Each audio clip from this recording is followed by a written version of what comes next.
श्री स्वामी समर्थ. जय शंकर. सर्वप्रथम तुम्हा सर्वांना नूतन वर्षाच्या पाडव्याच्या व चैत्र नवरात्रीच्या खूप खूप शुभेच्छा.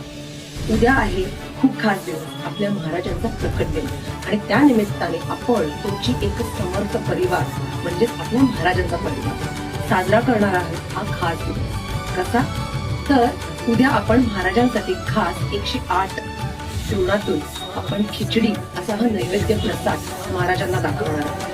आणि एवढंच नव्हे तर ह्या प्रसादाचा लाभ तुम्हीही घेऊ शकता. उद्या संपूर्ण दिवस आपण दादर पश्चिम DL वैद्य रोड म्हणजे आपलं जे श्री स्वामी समर्थ महाराजांचं जे मठ आहे तिकडे समोर आचरेकरांचं मालवण कट्टा हॉटेल आहे, त्याच्या बाहेरच कम्युनिटी ड्राईव्ह असणार आहे आणि तिकडे तुम्ही या प्रसादाचा लाभ घेऊ शकता. त्याच्याबरोबरच आपण देवाची तिजोरी अंतर्गत अन्नकुटीर सेवा जी आपण करतो दर महिन्याला ती कम्युनिटी ड्राईव्ह देखील होणार आहे, ज्याच्यात तुम्ही शालेय शिक्षण सामग्री, अन्नराशन सामग्री या दिवशी